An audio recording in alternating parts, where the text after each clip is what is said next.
Hello, welcome you all. So it's Prabhjot here. आज हम करेंगे integration and derivation.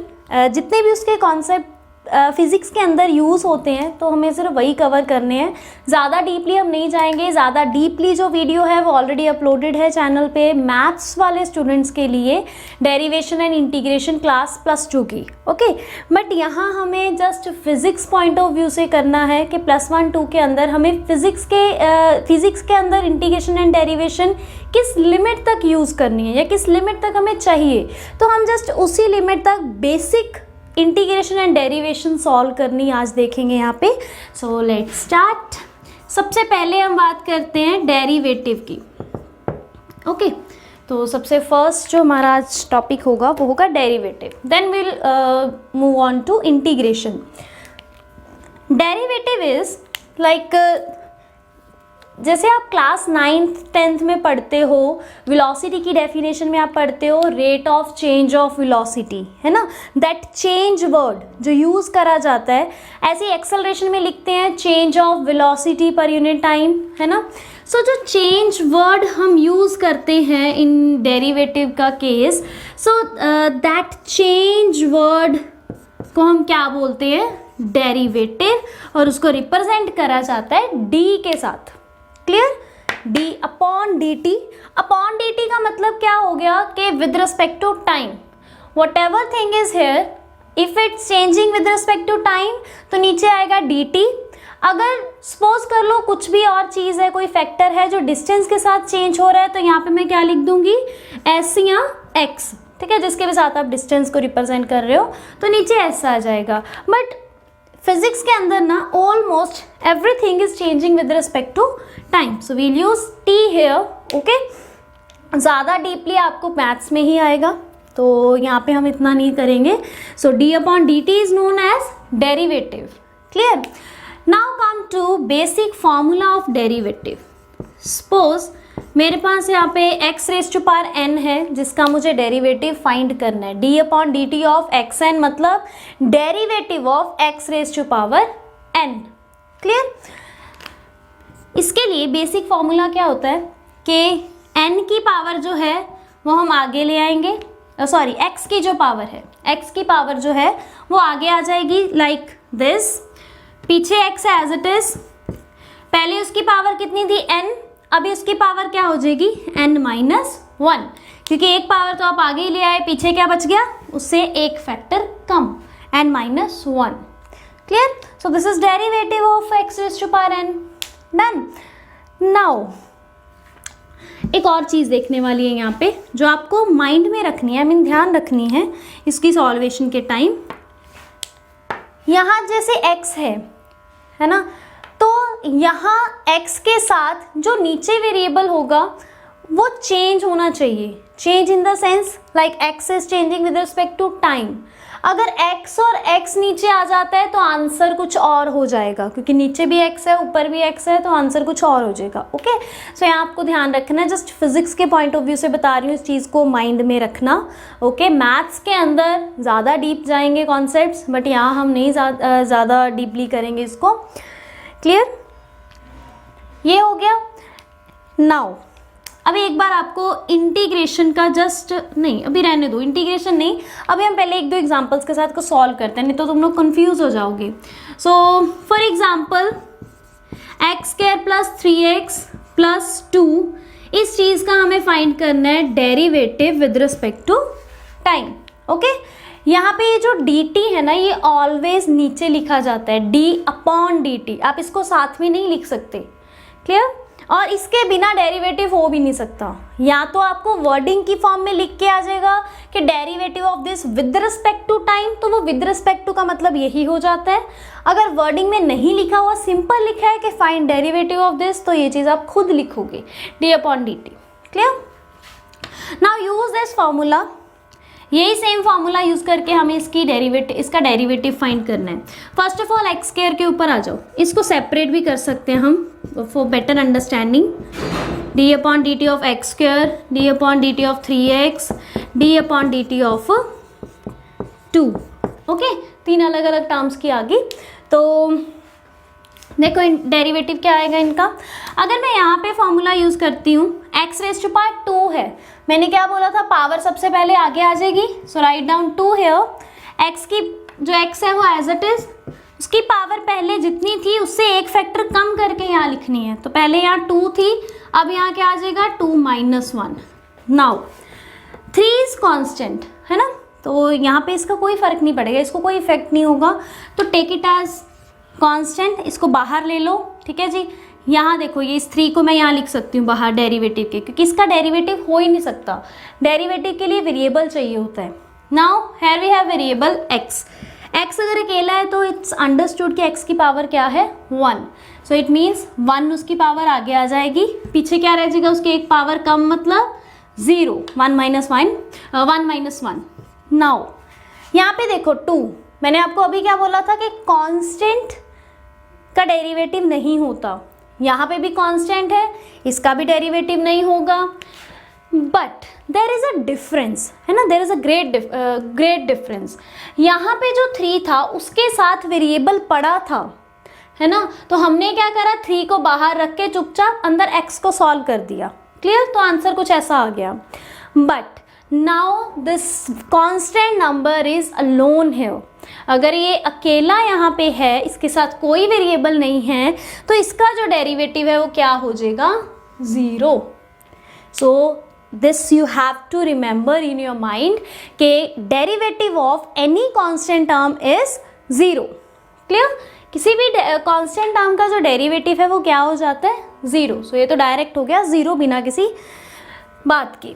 Now just इसको सॉल्व आउट कर लो, 2 - 1 मतलब 1, तो x आ गया, यहाँ पे देखो x रेज टू पावर 0 है, एनीथिंग्स पावर 0 इज ऑलवेज 1, ओके, सो ये आ जाएगा हमारे पास ओनली 3, ये तो वैसे 0 हो गया, तो answer is 2x + 3, okay,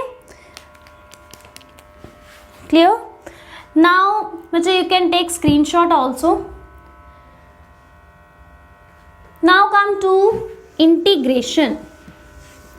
integration के केस में क्या हो जाता है, जैसे हमने यहाँ पढ़ा ना d/dt, ये चीज़ इनफ है ये बताने के लिए कि यहाँ पे मैंने डेरिवेटिव लिखा हुआ है, d/dt means derivative, but integration का मीनिंग क्या होता है, मतलब इंटीग्रेशन को हम कैसे रिप्रेजेंट करते हैं, इट्स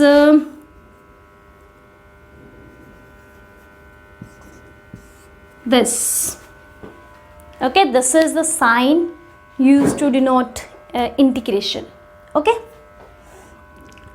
now अब जैसे यहाँ पे तो देखो फिर मैंने विद रिस्पेक्ट टू कुछ लगाया ही नहीं, हमें पता कैसे चलेगा कि किसके विद रिस्पेक्ट टू इंटीग्रेशन करनी है।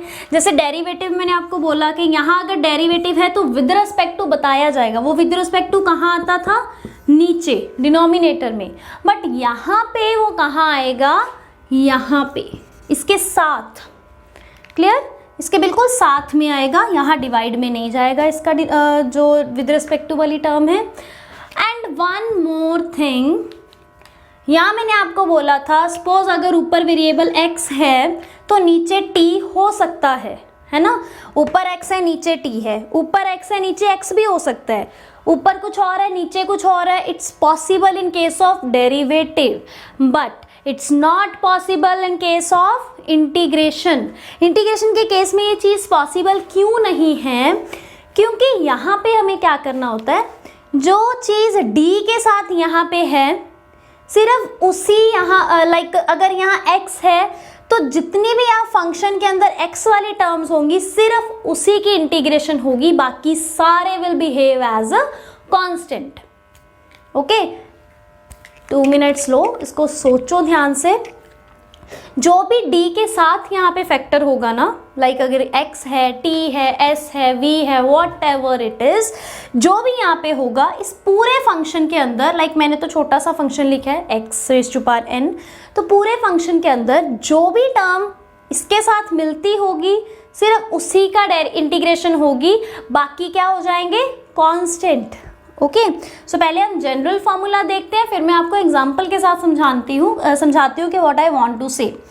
नाउ इसके इंटीग्रेशन में क्या होता है, डेरिवेटिव के केस में हमने क्या करा, पावर आगे लेके पीछे उसकी पावर कम कर दी, लेकिन इन केस ऑफ इंटीग्रेशन हम x एज इट इज लिख के पावर पहले n थी, अब क्या कर देंगे n+1, इसके एक पावर बढ़ा देंगे। यही जो फैक्टर ऊपर n+1 करके आया है यही नीचे एज इट इज आ जाएगा। ओके, बिल्कुल एज इट इज आ जाएगा वो factor. Clear? So this is basic formula. Now come to example. यही सेम एग्जाम्पल रखते हैं हम। x² + 3x + 2, x² + 3x + 2, इसके आपको करनी है integration with respect to what? ओहो, ये तो स्क्रीन से बाहर चला गया। Look at here.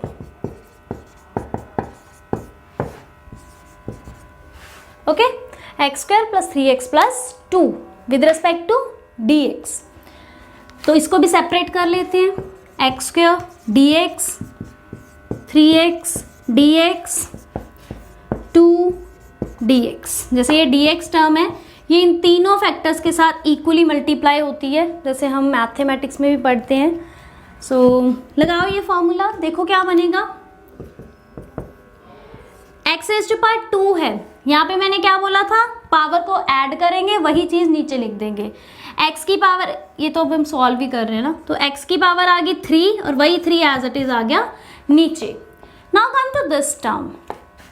यहाँ पे क्या है 3 × x। जैसे हमने सेम डेरिवेटिव के अंदर करा था कि 3 के साथ वेरिएबल है तो 3 को मैं बाहर ले सकती हूँ because it's a constant. Okay, so 3 को आई कैन टेक आउटसाइड, इसको कोई फर्क नहीं पड़ेगा इंटीग्रेशन का ना डेरिवेटिव का। x है यहाँ पे, इट मीन्स x⁻1 है, तो क्या हो जाएगा x की power 2/2 according to this basic formula of integration. Clear? Now come to this. अब यहाँ पे कुछ डिफरेंस है comparing to derivative. 2 is constant, ये तो हर जगह कांस्टेंट है ना। So I can take 2 outside, ये तो कांस्टेंट है। क्लियर? 2 तो यहाँ पे एज इट इज आ गया। But now problem is what कि यहाँ अब हम ऐसे नहीं कर सकते कि 2 इज कांस्टेंट और वो अकेला पड़ा है, उसके साथ वेरिएबल नहीं है तो हम उसको 0 कर देंगे, उसकी जो इंटीग्रेशन है उसको 0 कर देंगे ना। It's not possible in case of integration. So what will do, आप ध्यान से देखो, डेरिवेशन और इंटीग्रेशन जो होती है ना, दो टर्म्स, ये दोनों एक दूसरे के ऑपोजिट होती हैं। ओके, ये दोनों are opposite to each other. So it means अगर ये दोनों कहीं पे भी साथ में आ जाती है ना तो ये खड़ी नहीं हो सकती साथ में। तो simply what you will do, D cancel out with integration का साइन। ठीक है, सो यहाँ पे हमारे पास क्या लेफ्ट, क्या चीज बच गई, we left with only x, तो इट मीन्स ये आ गया 2x। अब यहाँ से आपको क्या रिजल्ट मिलता है कि डेरिवेटिव जो है कांस्टेंट का वो 0 हो सकता है। इट मीन्स डेरिवेटिव किसी चीज की वैल्यू 0 दे सकता है सॉल्व करके, बट इंटीग्रेशन कांट। ओके, अगर इंडिविजुअल इंटीग्रेशन की बात करोगे तो वो कभी 0 नहीं आ सकती। सो जैसे यहाँ पे देखो कांस्टेंट टर्म है, तो कांस्टेंट टर्म अकेली नहीं थी, यहाँ पे dx था उसके साथ। ओके, सो यहाँ पे जो कांस्टेंट है वो भी आपको 0 नहीं देगा इंटीग्रेशन की value. Clear? So this is your answer, that we have a answer. So अब एक और चीज़ बताती हूँ जो मैं समझाना चाहती थी आपको कि सपोज करो यहाँ मैं ले लूँ y⁻², है ना, बट यहाँ d के साथ मैं ले लूँ x। क्लियर? नाउ उसका इंटीग्रेशन क्या आएगी? Think about it, take 2 minutes and think about it. y² को x के साथ इंटीग्रेशन करना है आपको विद रिस्पेक्ट टू x, तो क्या आ जाएगा? मैंने बोला था ये चीज मैटर करती है, ये d के साथ क्या लगा है, ये मैटर करेगा, ये नहीं मैटर करेगा आगे फंक्शन क्या है। ओके, सो d के साथ क्या है x, सो इट मीन्स कि x आगे तो कहीं है ही नहीं फंक्शन में। सो इसका मतलब क्या हो गया, ये सारा जो फंक्शन है y² is behaving as constant है, so I can take it outside. Okay, without being solving. So y² बाहर, अंदर आ गया dx। क्लियर? dx अब अंदर आ गया तो क्या बच गया, इंटीग्रेशन ऑफ dx। डी और इंटीग्रेशन कट जाएंगे, बच क्या गया हमारे पास वाई स्क्वायर, यहाँ से क्या आ गया ओनली एक्स, तो मतलब answer is y square x. Clear? So ये थी हमारी बेसिक इंटीग्रेशन जो आपको फिजिक्स के अंदर आएगी +1-2 के अंदर, ज़्यादातर तो +2 के अंदर ही आता है ये। सो बाकी हम इसका डिटेल जो कॉन्सेप्ट है वो वीडियो ऑलरेडी अपलोडेड है मैथ्स वालों के लिए, so you can check and clarify your all doubts and concepts regarding derivative and integration. Okay, so for further videos please subscribe my channel and press the bell icon for further notifications. Thank you so much.